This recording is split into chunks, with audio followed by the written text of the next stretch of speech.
साथियों, ठंड का समय शुरू हो चुका है, सर्दी शुरू हो चुकी है और रात्रि में कोहरा पड़ना चालू हो गया है।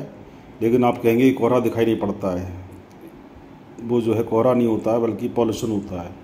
आपकी बात में एग्री कर रहा हूँ, लेकिन जो नेशनल हाईवेज़ हैं या जो खेत हैं उसमें कोहरा शाम से पड़ना चालू हो जाता है और सुबह तक रहता है।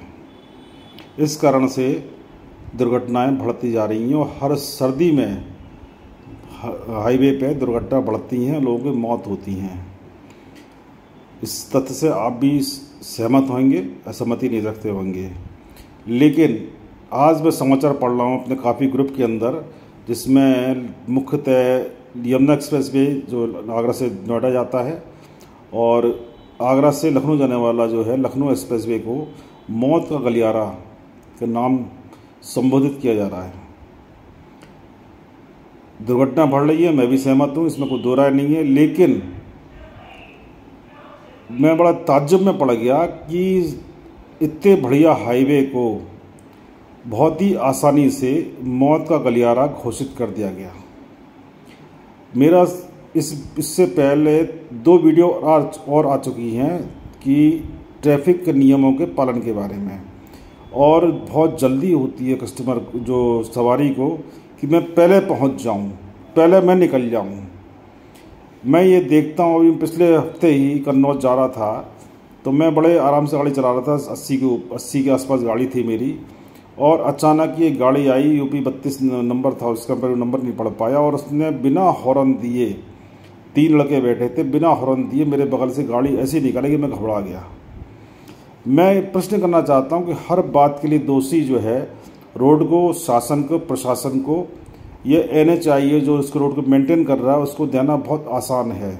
लेकिन मैं आपसे एक प्रश्न कर रहा हूँ कि जो गाड़ी दौड़ाई जा रही है नेशनल हाईवे, क्योंकि नेशनल हाईवे पूरे भारत में बन चुके हैं, बहुत बढ़िया काम कर रहे हैं, बहुत अच्छा ट्रैफिक चल रहा है, और जहाँ तक मुझे जानकारी है नोएडा एक्सप्रेस वे पर 25,000 गाड़ी डेली निकल रही हैं। इसी प्रकार से लखनऊ एक्सप्रेस वे भी 20 से 25,000 गाड़ी डेली निकलने की सूचना है। ऑथेंटिक मुझे नहीं मालूम संख्या कितनी है, लेकिन इससे कम नहीं होगी। तो सवाल ये उठता है कि क्या केवल शासन प्रशासन की इस दुर्घटना के पीछे गलती है, ये NHAI या UP-CEDA जो मेंटेन कर रहे हैं उनकी गलती है? कभी आप समय निकाल करके इन हाईवे पे, जब भी आप निकल रहे हैं हाईवे पे साइड में खड़े हो जाए, और जो गाड़ी दौड़ रही हैं उनको आप देखिए किस कदर दौड़ा रहे हैं गाड़ी। सारे नियम की धज्जी उड़ाते हुए गाड़ियां दौड़ाई जा रही हैं। चालक को और सवारी जो बैठी हुई है उनको इस बात चिंता नहीं है कि सर हम अगर दुर्घटनाग्रस्त हो गए तो क्या होगा, जबकि एक्सप्रेस वे पे मैक्सिमम स्पीड 100 की निश्चित की हुई है और कोहरा शुरू होते ही ये स्पीड 60 की और 80 कर दी जाएगी। हर साल यही होता है। तो मेरा यही कहना है कि अपने आप में विचार करना होगा कि क्या केवल मौत के गलियारे कहने से, मौत की सड़कें कहने से हमारी ड्यूटी पूरी हो गई? क्या हमको नियमों का पालन नहीं करना चाहिए?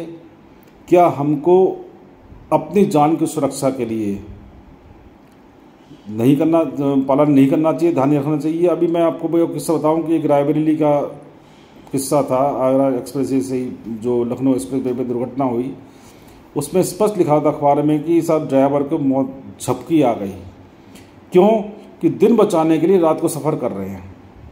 अब ये चालक की स्थिति देखिए कि दिन भर उसने गाड़ी चलाई, दिन भर उसने भागदौड़ करी, और आपने कहा रात को चलेंगे भाई, और रात को गाड़ी लेके चल दिया। भाई वो भी इंसान है।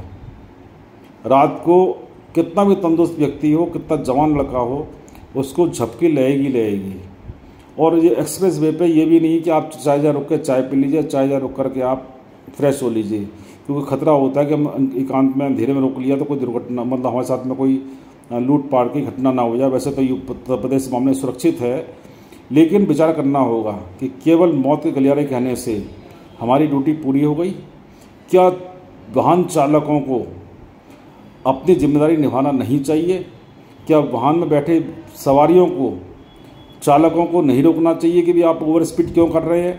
क्योंकि ये देखा जा रहा है कि ट्रैफिक के अंदर सबसे ज़्यादा दुर्घटना होती है कि साहब मुझे बहुत जल्दी निकलने की, मैं जल्दी निकल जाऊं, चाहे गाड़ी दुर्घटना हो जाए चाहे मुझे कट मार के निकालना पड़े, बहुत ही स्थिति दयनीय है।